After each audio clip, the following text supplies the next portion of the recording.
Welcome to DCFSA Turn Caregiving into Tax Savings. My name is Jordan. Let's go ahead and get started. As a parent and caregivers, you have a lot of responsibilities, especially if you work or go to school full-time, or both, which is actually pretty common for nearly all of U.S. families.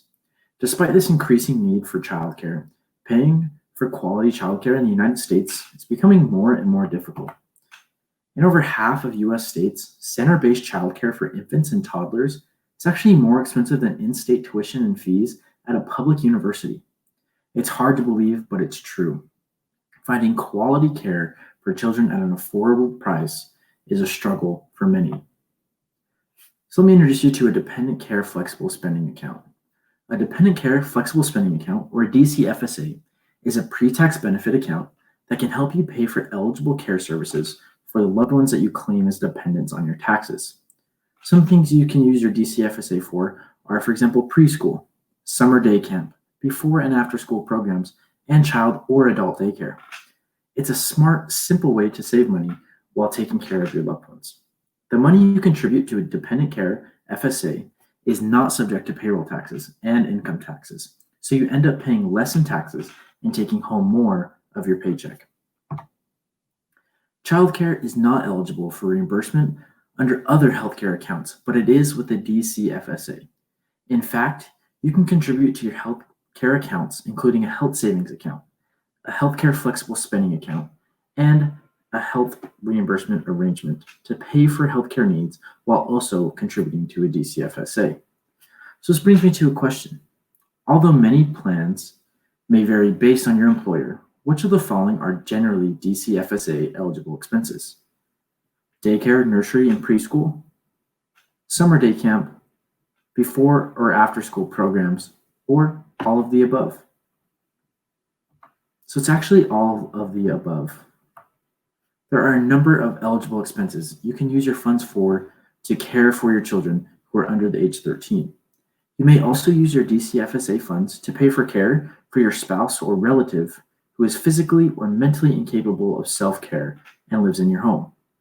I encourage you to review your plan documents carefully and consult your benefits team for a full list of those eligible expenses. Because the DCFSA must be used to help care for a dependent you claim on your taxes, DCFSA contribution limits are determined by your filing status. If you're married and filing a separate tax return from your working spouse, each of you can contribute up to $2,500 per year. If you are married and filing together, you can contribute $5,000 per year as a household. Or if you are filing as single or individually as a head of household, the limit is also $5,000.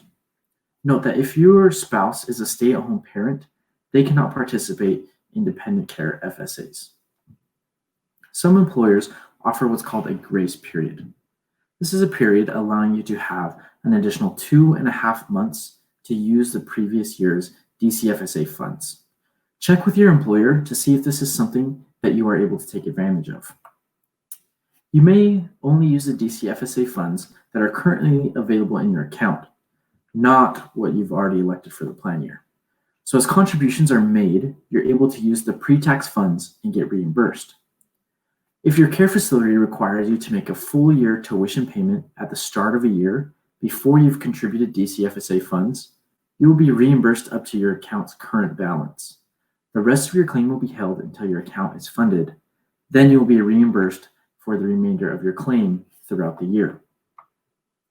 Unlike most FSA plans, the DCFSA may provide you with a little more flexibility to make those mid-year changes if you have a qualified life event. You want to discuss with your plan administrator which of the following changes you may be allowed to make mid-year plan adjustments for, whether it's a change in marital status, such as marriage, divorce, or death of a spouse, a change in the number of your dependents, such as birth or adoption of a child, a change in employment status for you, your spouse, or a dependent that affects eligibility, a change in residence for you, your spouse, or a dependent, or a change in child care or elder care provider, change in cost, or a change in coverage. You will want to make sure that you do save all of your receipts. You will need them for reimbursements and to validate your expenses. And it's important that you use your funds before your plan year ends for those qualified expenses, or you will lose those funds. So let's go ahead and look at how one family is able to use a dependent care flexible spending account for their childcare needs. Ramesh is currently working full-time, and his wife Priya is working full-time while completing her PhD at a local university. Their daughter Adi is 8, and their other daughter Maya is 5. The family plans to use DCFSA funds for after-school childcare. They elected DCFSA during their open enrollment period with Ramesh's employer and decide to contribute $3,000. They use the money to make monthly payments for an after-school program that buses Adi and Maya from their elementary school and cares for them until they are picked up in the evening by either Ramesh or Priya. Ramesh and Priya are able to take advantage of the benefits of a DCFSA to save money while providing for their family and really building towards a better future. They feel assured knowing they can use their HSA for their medical expenses and their DCFSA for their childcare needs. By contributing $3,000 to their DCFSA, they saw $900 in tax savings. Now let's see how you can use a DCFSA to take care of an elderly family member. Jeanette and Scott have Scott's father Drew living with them and claim him as a dependent. Because Drew suffered from an earlier stroke, he needs help during the day from an in-home caregiver. Scott and Janet use the DCFSA opportunity through Janet's work to contribute the $5,000 yearly maximum that helps to pay for Drew's care, providing them with a tax savings of $1,500. During your open enrollment, consider signing up to participate in a DCFSA and determine the amount you would like to contribute to your DCFSA throughout the year to pay for those qualified child care and elder care expenses. And remember, it's easy to use your Health Equity DCFSA funds with our quick reimbursement process. Log in and manage everything with our simple mobile app and our online member portal. Once claim, just snap a photo and you're well on your way. Our member services team is also available 24 hours a day, 7 days a week, 365 days a year to take your calls and respond to any questions that you may have about your Health Equity DCFSA account.